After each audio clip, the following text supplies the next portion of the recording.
मित्रांनो नमस्कार. आपणही कुठे जर शासकीय सेवेत नोकरीला असाल तर ही खास बातमी आपल्यासाठी ठरणार आहे. पण विनंती एकच असेल की व्हिडिओ हा सुरुवातीपासून शेवटपर्यंत पाहावा लागेल. चला तर मग आपण आपल्या व्हिडिओकडे वळूयात. केंद्र सरकारच्या माध्यमातून देशाच्या केंद्रीय अर्थमंत्री यांनी लोकसभेमध्ये नवे आयकर विधेयक 2025 रोजी सादर केले. या विधेयकाचे महत्त्वाचे वैशिष्ट्य म्हणजे सर्वसामान्य करदात्यांकरिता हे अतिशय महत्त्वाचे व फायदेशीर असे विधेयक हे मानले जात आहे. यामध्ये आयकर संबंधी अनेक गोष्टी सोप्या आणि सुलभ करण्यात आलेल्या आहेत व अनेक फायदे यामुळे आयकरदात्यांना मिळण्यास मदत होणार आहे.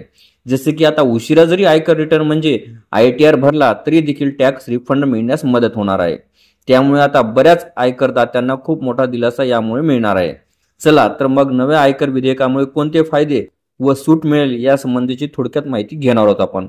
नव्या विधेयकाच्या माध्यमातून आता करात सूट मिळण्याची जी अगोदरची 7 लाख रुपयापर्यंतची मर्यादा होती ती वाढून आता थेट 12 लाख रुपये इतकी करण्यात आली. म्हणजे आता 12 लाख रुपये वार्षिक उत्पन्न असलेल्या व्यक्तींना कर भरण्याची आवश्यकता नाही. त्यामुळे आता मध्यमवर्गीयांना खूप मोठा दिलासा मिळणार असून त्यांच्या हातात पैसा खेळता राहणार आहे व अधिकचा पैसा शिल्लक देखील राहणार आहे. दुसरं म्हणजे या नवीन विधेयकानुसार आता डिव्हिडंडवरील सवलत देखील मिळणार आहे. सोप्या भाषेत सांगायचं म्हणजे एका कंपनीला दुसऱ्या कंपनीकडून मिळालेल्या 80 लाख रुपयापर्यंतच्या डिव्हिडंडवर कुठल्याही प्रकारचा टॅक्स लागणार नाही. तसंच PF, ॲडव्हान्स रुलिंग फी आणि पेनॉल्टीचे नियम देखील सोपे करण्यात आले आहेत.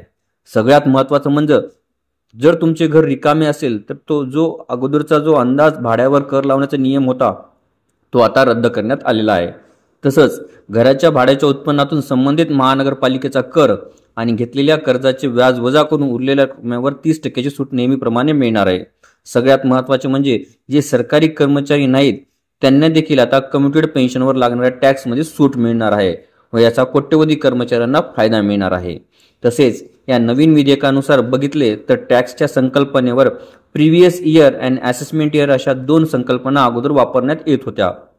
यामध्ये खूप मोठा गोंधळ व्हायचा, परंतु आता फक्त एकच टॅक्स इयर असणार आहे. अशा प्रकारचे अनेक गोंधळ करणारे व गुंतागुंतीचे नियम आता काढून टाकलेले आहेत. त्यामुळे खूप मोठा दिलासा मिळण्यास मदत होणार आहे.